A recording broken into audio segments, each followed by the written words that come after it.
Hi, welcome once again to M5's English language learning program, Let's Speak English. I'm Gav Duncan. I'm here on your TV screen to help you learn English. Now, are you sitting comfortably? Yes? Good. And are you ready for today's lesson? Yes? Good. Okay, well, let's learn English together. And welcome, people. Yes, welcome to today. And this is Tuesday, which, as we all know, means that we're by Colossus's left foot. Of course, after we get through today and into tomorrow, then we'll be one day closer to our favourite day of the week. But we've still got a few days to go until we get there. And Colossus is standing above us, 1 foot at the start of the week and 1 foot at the end, on Friday. Colossus only works during the standard working week. I think they asked him to work all week long, so not just during the standard working week, but at the weekend as well. But Colossus asked his trade union representatives, and there was a discussion between the management and the trade union, and the management even contacted Colossus directly and offered him quadruple time. Quadruple time! Can you imagine that? Quadruple! 4 times as much! But Colossus said that he wasn't interested. He wanted to spend his time with his friends and family at the weekend, and that's when he goes to the gym to work out. So, the upshot of all this is that Colossus only works from Monday until Friday. His left foot is on Monday, and his right foot is on Friday. At least I think that's the way it is. The trouble is that he sometimes turns around and faces the sun. So sometimes his left foot is there and his right foot is there, but sometimes his right foot is there and his left foot is there, if you see what I mean. Anyway, enough about all that. It's time for the second lesson of this mini revision. Are you ready? I hope so, because it's time to roll the tape. Roll the tape, people. Roll the tape. All right, now, think back. Think back to the scene in the supermarket, the scene where we last saw Dave and Alfredo. Now, in their conversation, we heard a little about what Dave thinks is going to happen to Eddie Finn. Well, it's time we caught up with that pint-sized criminal mastermind, the young boy who tried to walk out of the supermarket with a load of electronic stuff stuffed up his jumper. Let's see where he is now. PC Whiffle and Dave Squid have taken him away, and now he's about to have an interview with Dave Squid's boss, Dave Squid's superior officer, a police officer who is Dave's superior, whose position is above Dave's in the police hierarchy. All right, well, let's see what's going to happen. You come and stand here, young man. You're a thief, is that right? Yes. Sir, if you please. Yes, sir. The reason you're standing here today is because a number of people think you're worth a chance, myself included, and your parents have agreed that you should be cautioned. And the owners of the store have also agreed that you should be cautioned. Had they not done so, then you wouldn't be standing here, you would be before a court. Is that clear? Yes, sir. What you did was stupid, as well as criminal. This is your name, this is your number. This is a police file. It is not a criminal record file. It's kept till you're 17 years old. If between now and that time you choose to commit crime and you're arrested, you will be taken before a court. And when you get there, this matter will be mentioned as well. Is that clear? Yes, sir. Now, the prisons are full of people who've stood at the crossroads and made the wrong decision. It's a matter for you. It's your life. All right now, what did the policeman say to Eddie? What new language was there in that formal caution? Well, how did the policeman start the interview? How did he start the conversation? Well, he started with an order, didn't he? Yes, he used the imperative, the infinitive without to tell Eddie, or Edward, as we saw on his police file, what to do. The policeman is in charge. He's the boss. He's running the show, not Edward Finn. So the policeman started by telling Eddie, by showing Eddie that he's in charge, and he used the imperative to do this. Although we all know that if we use the imperative with let's or a question like why don't we, then it's not an aggressive idea. In those situations, we're making suggestions using the imperative form.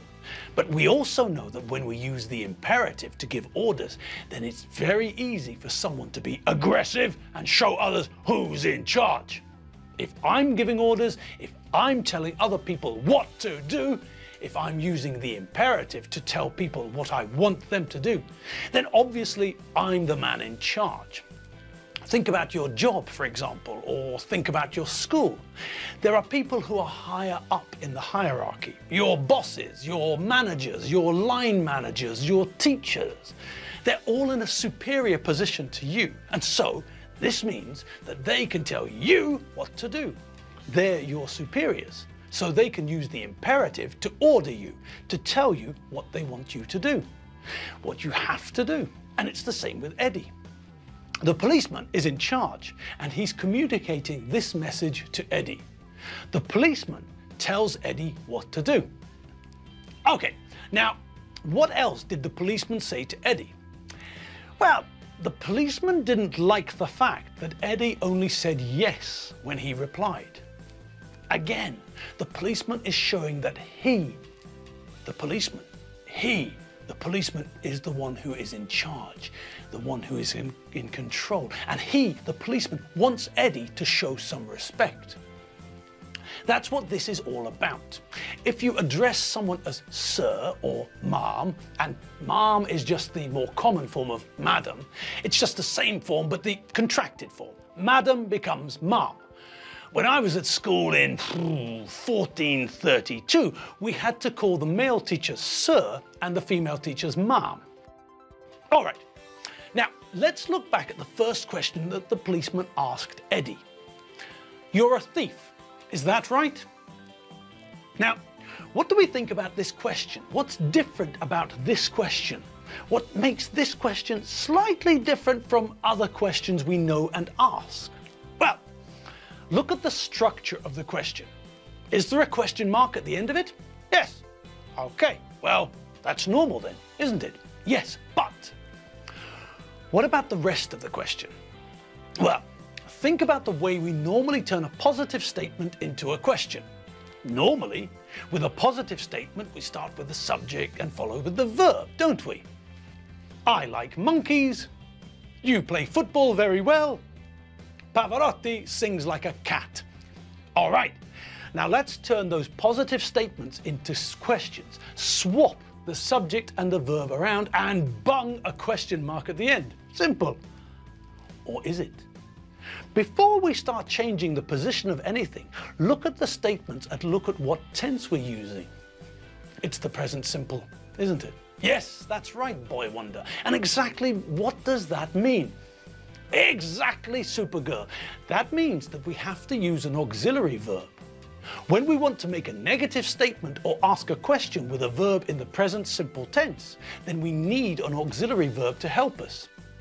Okay, and which verb do we use in the present simple tense when we're making negative statements or asking questions? Yes, that's right. To make a negative using a verb in the present simple, we need the auxiliary verb do. And the same is true for our questions using a verb in the present simple. So, now that we've checked that, let's see what the questions are. Do I like monkeys?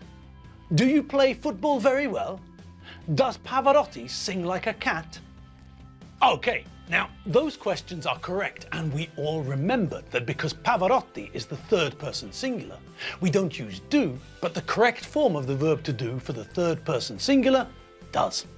All right, and we also all remembered that we have to conjugate the auxiliary verb, not the main verb. The main verb stays in the infinitive form without to. Good. Now let's think about questions without an auxiliary verb.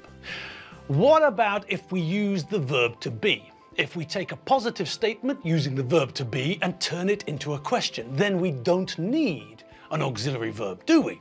No. The dog's hungry. My feet are ugly. Your parents are at the theatre.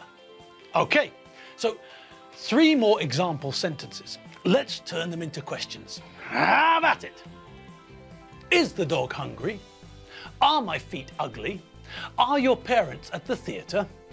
All right, so what did we do there?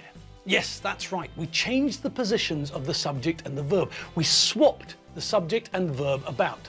The dog is becomes is the dog. My feet are becomes are my feet.